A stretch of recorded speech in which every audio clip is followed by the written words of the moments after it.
So today we're going to be talking about mercy. Mercy.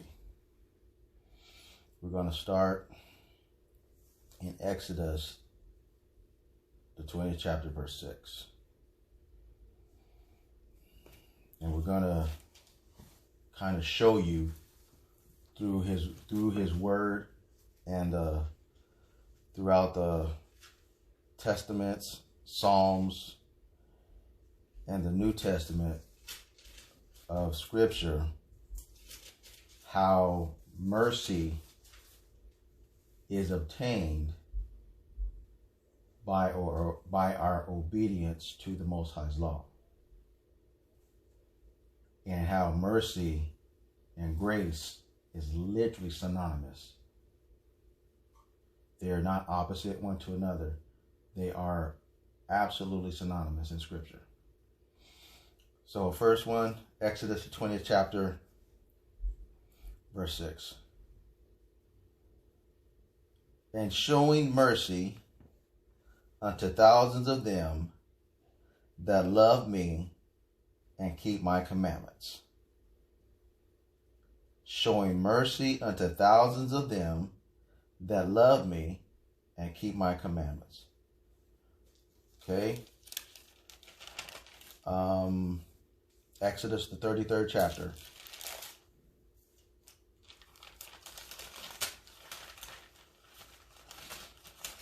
So I want you to write right next to Exodus 20 chapter, write Psalms 136. And right next to Exodus 33 and 19, Psalms 105, 105th verse.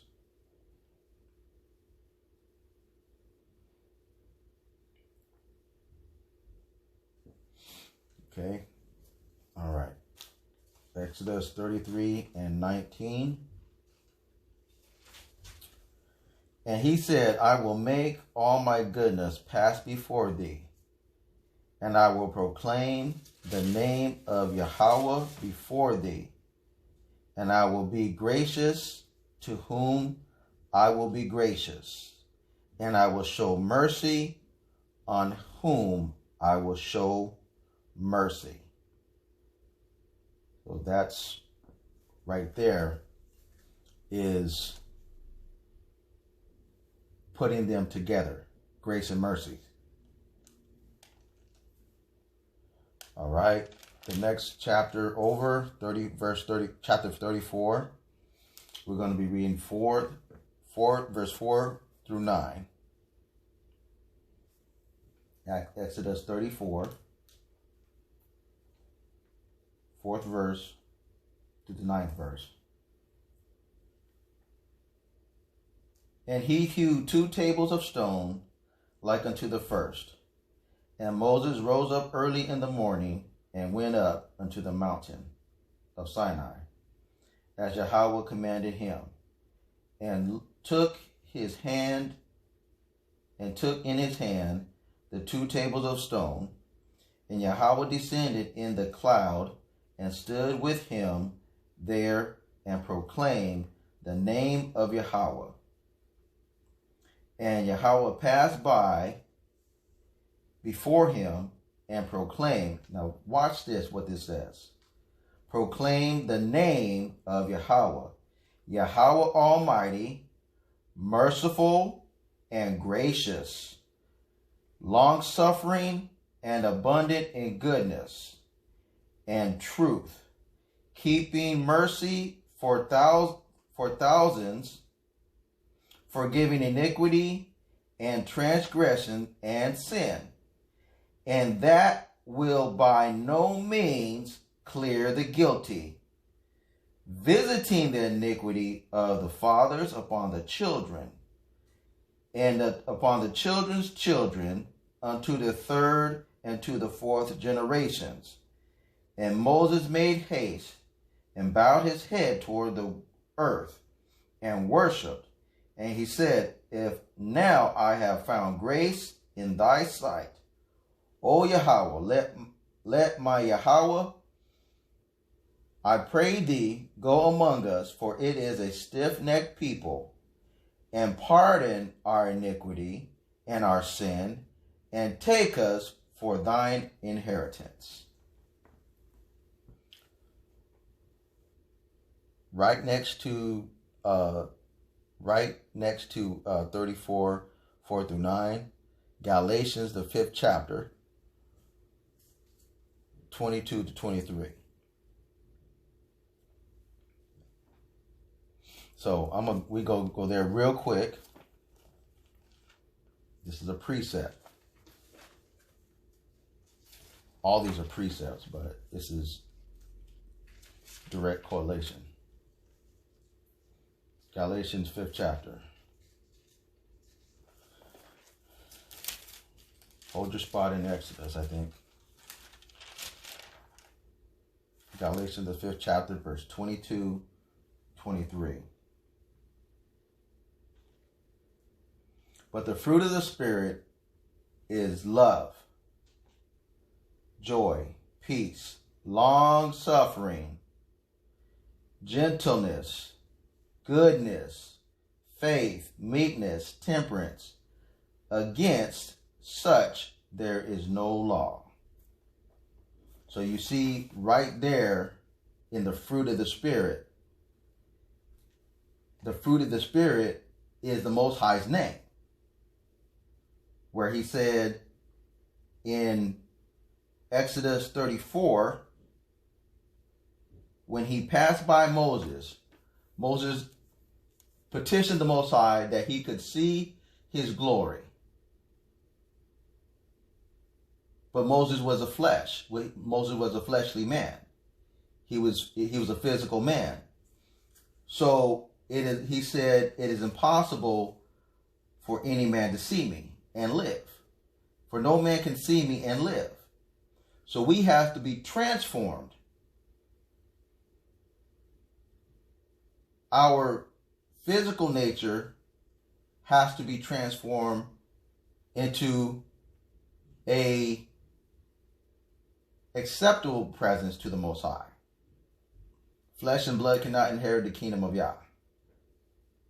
So he has to transform us by his word, by the renewing of our mind, that we may prove what is good and acceptable in the perfect will of Yah. Okay? All right. Numbers 14.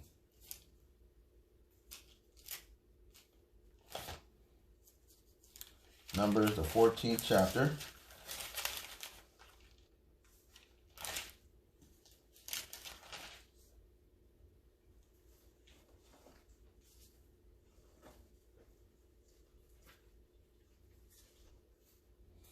Verse 17 to 19.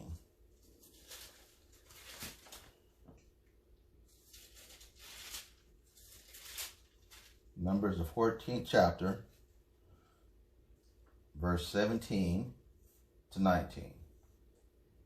And now I beseech thee, let the power of Yahweh be great according as thou hast spoken, saying, Yahweh is long-suffering and of great mercies, forgiving iniquity and transgression, and by no means clearing the guilty, visiting the iniquity of the fathers upon the children unto the third and fourth generation.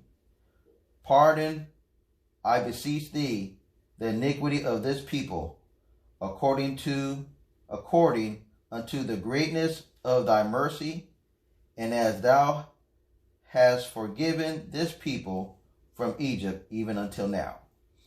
So let me talk about this real quick.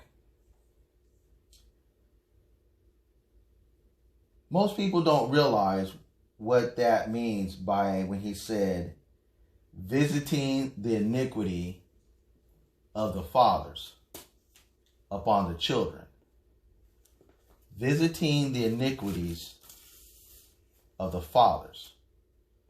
So, in another place, he said that it has been said that the fathers have eaten sour grapes and the children's teeth are set on edge.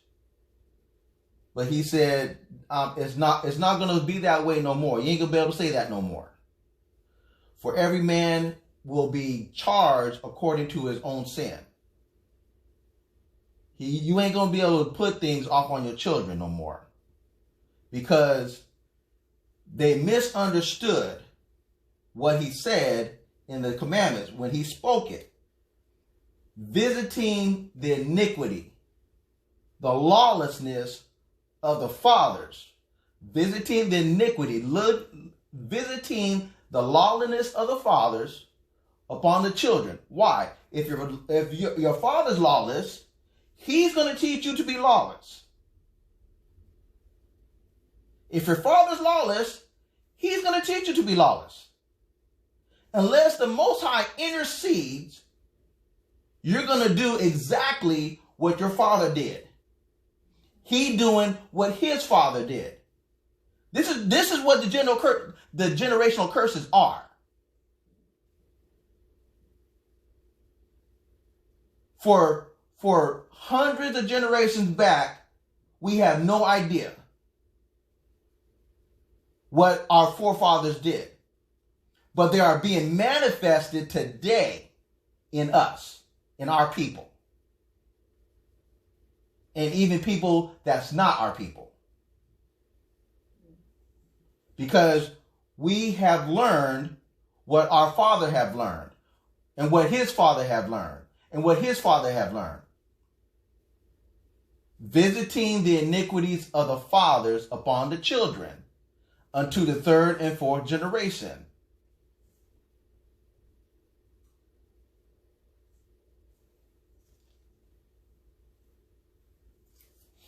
Okay. Let's go to Deuteronomy, 5th chapter.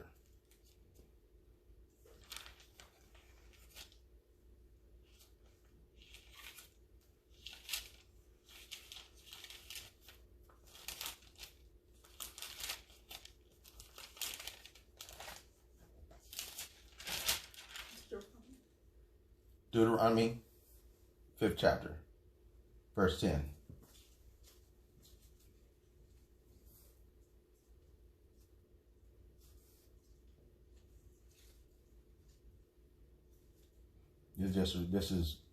Just continue to bear witness to the first one.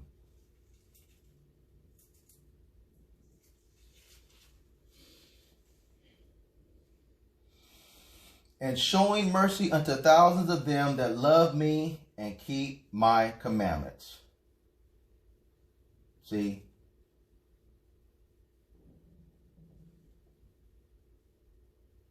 Love to Yah.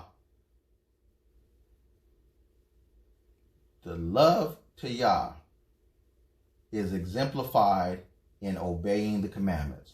People trying to get it all around, any which way they can to avoid obeying the commandments, and still trying to say that they love Yah. But he said it out of his own mouth,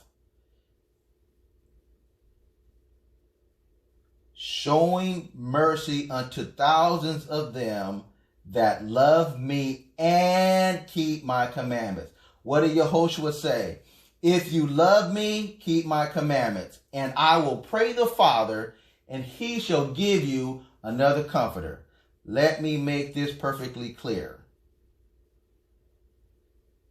People got receiving Yehoshua backwards. I wanted to laugh when I was watching that little video talking about receive Yehoshua and be saved and whatever else he was saying. We got to obey. If we want Yehoshua in our lives, we got to obey the commandments. He's the manifestation of the commandments. That's trying to get to him before doing this, what he said to do, because it was him that was speaking on the mount.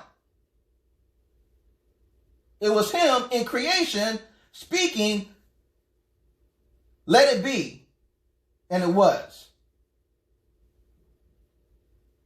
In John, the first chapter, it says, in the beginning was the Word, and the Word was with Yah, and the Word was Yah. And you go down in that chapter, it says, and Yah, the Word was made flesh and dwelt among us. Who's that talking about? It's talking about Yehoshua. People got his word twisted. You can't receive Yehoshua and not obey his commandments, because it was him that gave it. And he is the manifestation of his commandments. So how are you going to receive him and not receive what he said? It's oxymoronic. You can't have one without the other. Deuteronomy 7.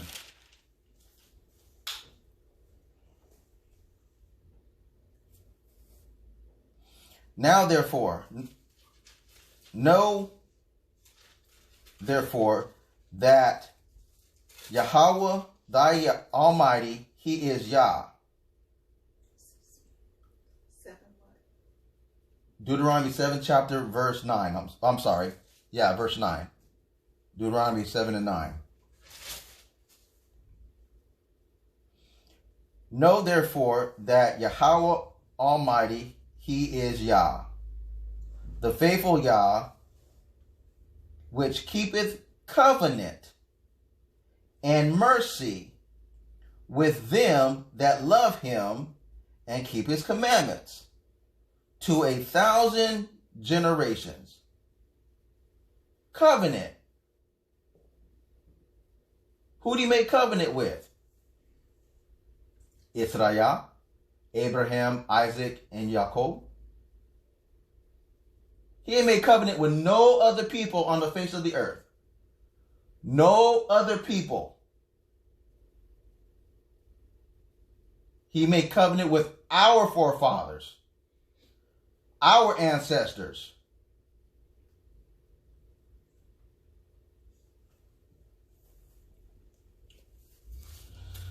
All right. 2 Chronicles.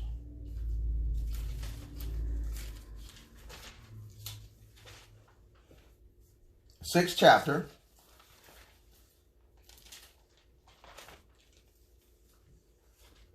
Verse 14. 2 Chronicles, 6th chapter, verse 14.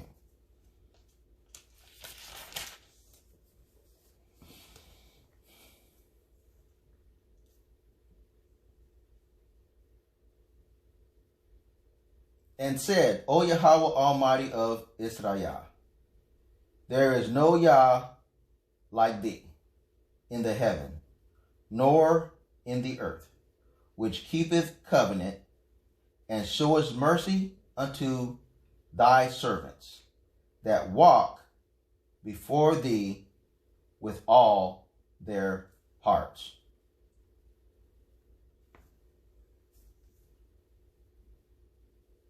Right next to that one, Nehemiah, 1st chapter, verse 5. Psalms 86 and 16. All right, let me go to Psalms 86 and 6. Okay, 2nd Chronicles. You got 2nd Chronicles?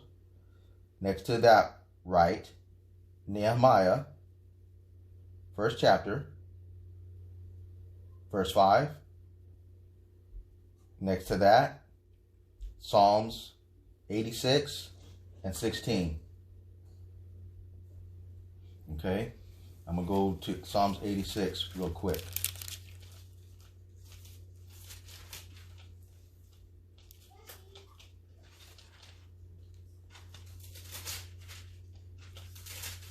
Psalms 86 and 16.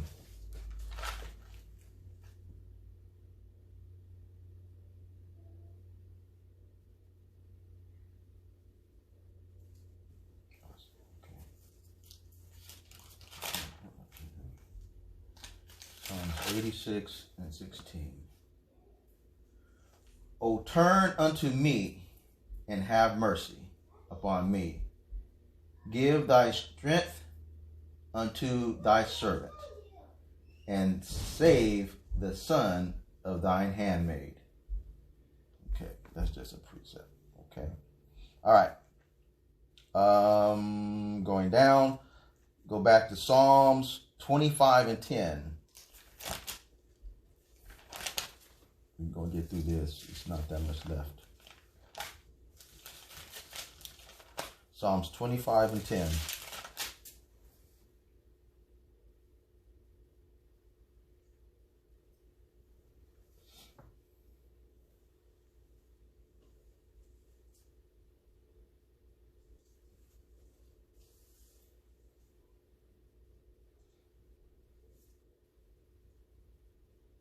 You got it? All the paths of Yahweh are mercy and truth unto such as keep his covenant and his testimonies. So let's look at that real quick. What's truth? What's truth?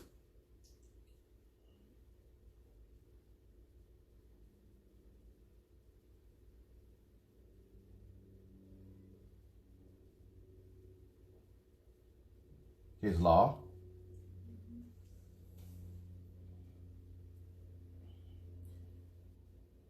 The covenant is what? What's a covenant? It's agreement. It's a contract. It's agreement between two parties. In this case, the Most High said, if you do this, I will do that. That's a covenant. Plain and simple. And his testimonies. That's his law. So you see direct correlation between mercy and obeying his covenant, his truth, his testimonies, his laws, his statutes, his commandments. You can't have one without the other. If he has mercy upon somebody, it's to generate something inside them. It's because he knows above all. So he knows, so like before Esau and Jacob was born, he told Mother Rebekah that two nations are in you. The older shall serve the younger. He knew before they came forth that Jacob would be the chosen seed and follow after the ways of Yah that he revealed to Abraham, that he revealed to Isaac. That's why he said, Jacob have I loved, but Esau have I hated. So what do you think it meant when Esau rejected his birthright?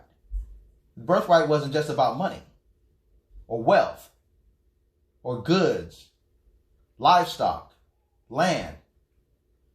It's about this. It's about the covenant of Yah. It's about his law. The spirit. The law is spiritual. We're carnal.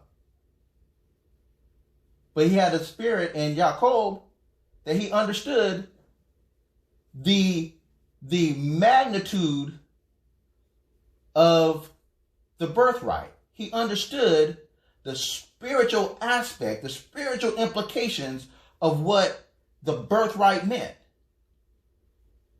That's why he loved Jacob, because he understood it wasn't just about the physical things that he would obtain from his father.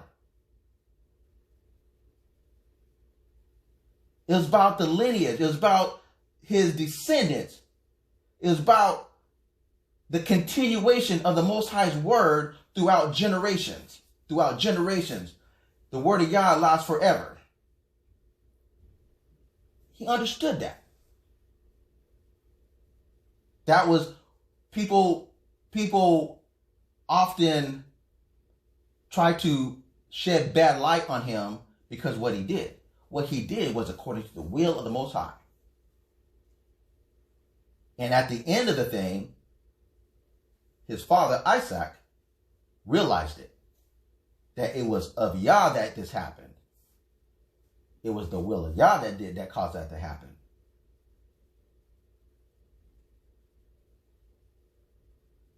It was the will of Yah.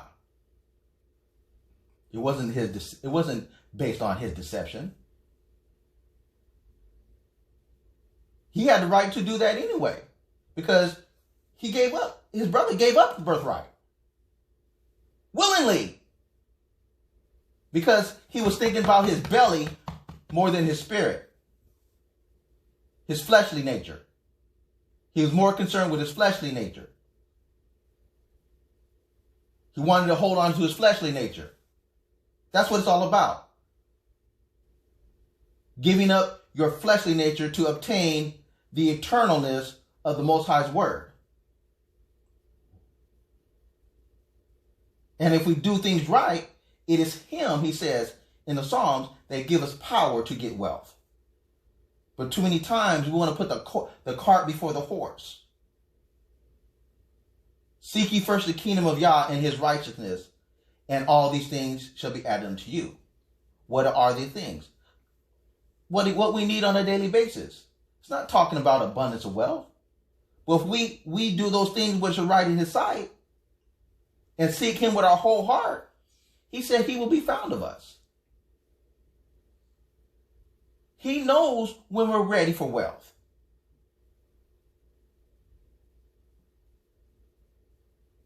But too many of us have a just stronghold on us. Extreme carnal nature. Not willing to go through the necessary steps to get what the Most High has for us. Want to circumvent things. Want to go around his word. And use grace and mercy as an excuse. They got it in the wrong place. All right.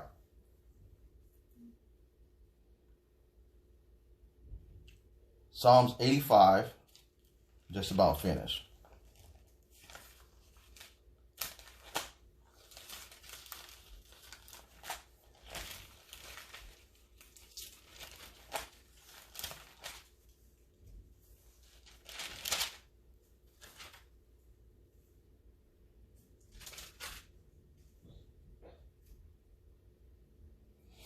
Psalms 85 and verse 7.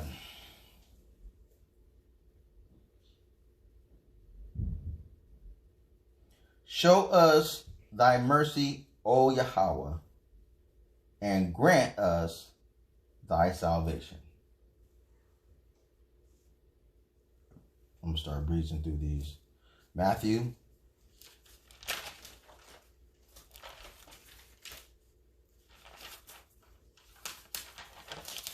Matthew, the 5th chapter.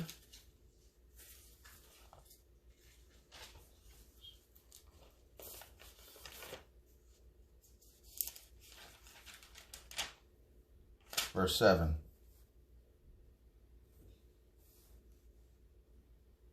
Blessed are the merciful, for they shall obtain mercy. Blessed are the merciful, for they shall obtain mercy. Luke, 1st chapter, verse 50.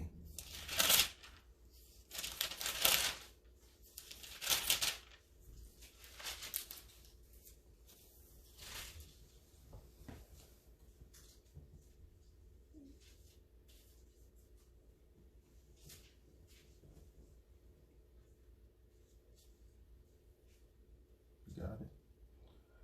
For his mercy is on them that fear him from generation to generation.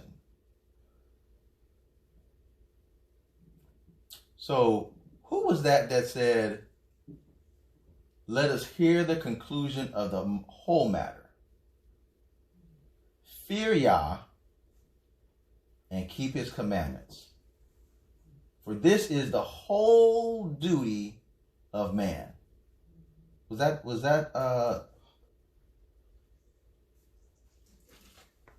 I think that was Solomon. I'll look it up later. I can't remember who it was that said that. But can you see how mercy, it constantly repeats itself in different forms? The connection of mercy to the law, statutes, and commandments. Mercy connected to the law, statutes, and commandments. To obtain mercy, keep his commandments. If we fear him, we keep his commandments. If we love him, we keep his commandments. We obtain mercy. It's a constant cycle that cannot be ignored. A constant cycle. James, the 2nd chapter.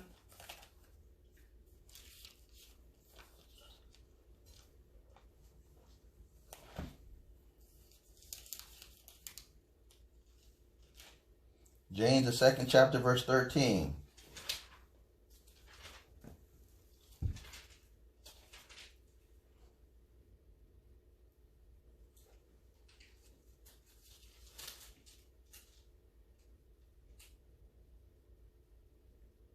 For he shall have judgment without mercy, that hath showed no mercy. And mercy rejoices against judgment. Hebrews 10th chapter.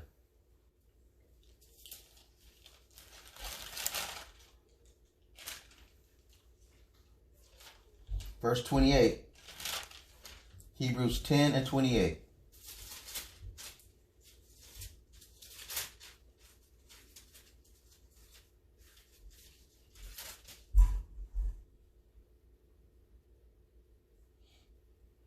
You can close the book on this one. He that despised Moses' law died without mercy under 2 or 3 witnesses. He that despised Moses' law died without mercy under 2 or 3 witnesses. I've heard so many times in my life, oh, that's the law of Moses. That's the law of Moses. The law of Moses is the law of Yah. Moses was the lawgiver. He did not give the law on his own accord. The law was spoken to Moses from Yah, from the mouth of Yah. That's why it's called the word of Yah, because it came from his mouth. That's why it's called the word of Yah. The Bible is not the word of Yah. The word of Yah is his law. The first 5 books. He used Moses, the servant of Yah, to give the people his law. Because the people, he would have, if the people would have received the voice of Yah, but it was too terrifying for them. When he spoke his law from Mount Sinai, he spoke it to Moses in front of the people, and the people were terrified. They saw the power of the Almighty Yah. They saw the power. They heard the power. can only imagine what that was like. But it was so powerful. We don't want to hear that, Mo. We don't want to hear Yah. We'll listen to you. You, his voice, mouthpiece, we'll listen to you. That's why it's called the Law of Moses. Because the Most High gave it to him to give to the people. That's why it's called the Law of Moses. It's not because he wrote it himself. The Most High dictated to him. And he wrote exactly what he said. But he spoke the 10 Commandments. Audibly.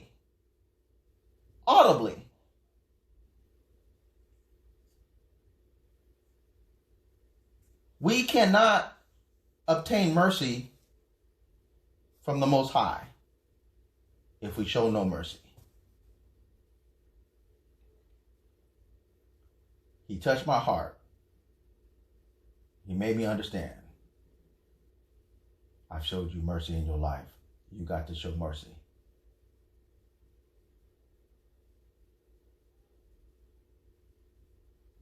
People need our mercy.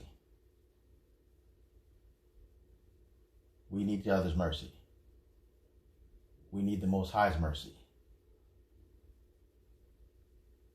We can't obtain the blessings of his law, the healing virtues that come from his law, through Yehoshua HaMashiach. We got to learn how to put the horse before the cart and not the cart before the horse. We're going nowhere if we don't. We got to learn how to follow his law, statutes, and commandments and judgments. We have to learn to obey him that we may receive his mercy. And when we receive his mercy, we are obligated to give mercy to others, even though we don't think they deserve it. That's not our call. The Most High said, you will have no mercy if you give no mercy. It's just that simple.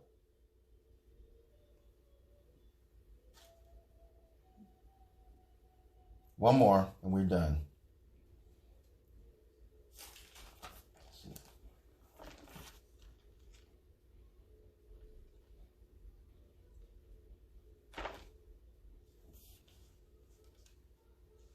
I got to make sure I give you, this is the right one before I give it to you.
Oh, here you go. Yeah. Micah 6 and 8.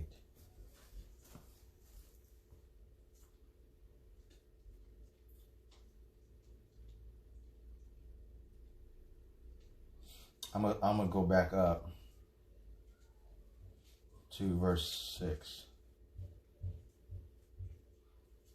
I think it would be a good idea for us on our own time to read probably starting at the first verse, but I'm just going to skip all that.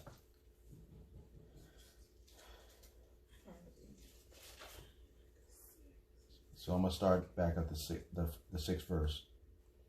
Wherewith shall I come before Yahweh and bow myself before the high Yah? Shall I come before him with burnt offerings, with calves of a year old? Will Yahweh be pleased with thousands of rams, or with 10,000s of rivers of oil? Shall I give my firstborn for my transgression, the fruit of my body for the sin of my soul?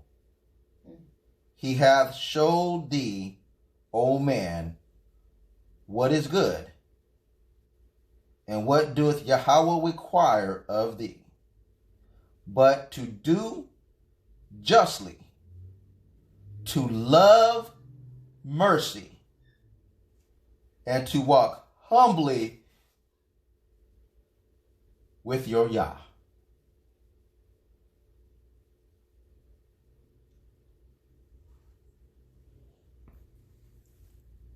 To Yah be the glory for his word. His word is our healing. It's our sustainer. Even when we don't realize we're being sustained, his word is our sustainer. His word is life. His word is life. And the life is the light of men. And he came, his word, he came as a lamb, Yehoshua HaMashiach, the deliverer from our transgressions. As a lamb of Yah, slain from the foundation of the world, that we may obtain his mercy by obeying his commandments. And Yah had a blessing to the reading of his word.